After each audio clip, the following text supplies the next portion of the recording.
Once again, it's me, Ken Barron, with the NABWMT.org, the National Association of Black and White Men Together. Today's topic is the new Christianity. And as a disclaimer, though, when I start, I'm an atheist, but I do go to a church, Unitarian Universalist. I don't espouse, as Karl Marx did, that, quote, religion is the opium of the masses, unquote. I do think we have to be careful about extreme dogma. Religious conservatism now is more intentional and mission driven. The Christian Right's bargain with the current administration could look less corrupting and more necessary. The Kirk service, for example, was more religious than political, with a portrait of the slain father and husband emphasizing his faith over his political activism. But his memorial, unfortunately, was still a fundamentally right-wing and Republican affair. The good is still very good, though. Eric Kirk's act of forgiveness should be remembered for a very long time. It was a statement of evangelical resilience and an indicator of enduring religious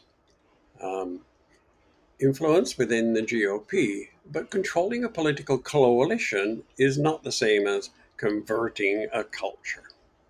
Traditionally, Christianity in the past was seen as an overly ideologically and factional persuasion by many Americans. There was some distance between partisan conservatism and Christian faith. But if the Republican Party becomes identified with Christian revivalism, and vice versa, then any Christian renewal could hit a ceiling outside the distinctive culture of the GOP. Then there's also the question of how much the ongoing requirements of the administration are still influencing conservative Christians for the worse.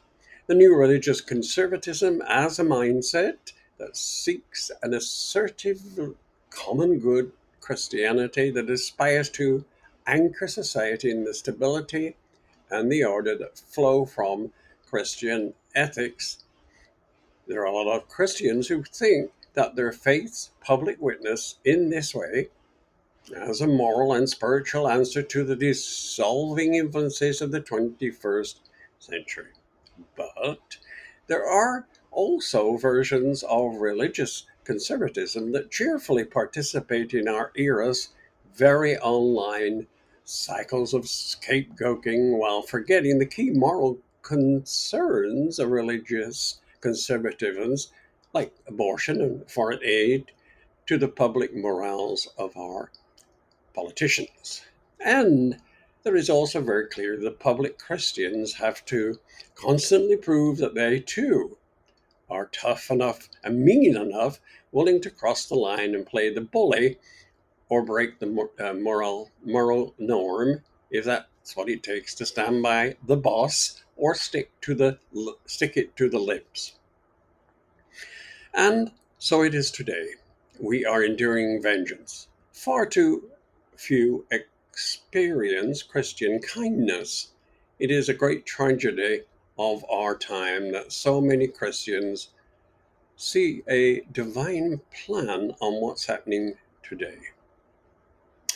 By contrast, I'm not wishing to be preachy. The Unitarian Universalist so-called religion is such that it embraces peace, love, and understanding that goes beyond individual belief systems. Likewise, at the National Association of Black and White Men Together, we fight for values that help people at the margins, particularly Black and brown people and Indigenous people. And we do that because of our moral imperative to do so. Thank you for listening. If you want to find out more about us, please go to nabwmt.org. We're on Facebook, Instagram, and X. So join us if you would. And join us next year because our convention is in Las Vegas. Come and see what it's all about. Thank you once more for listening.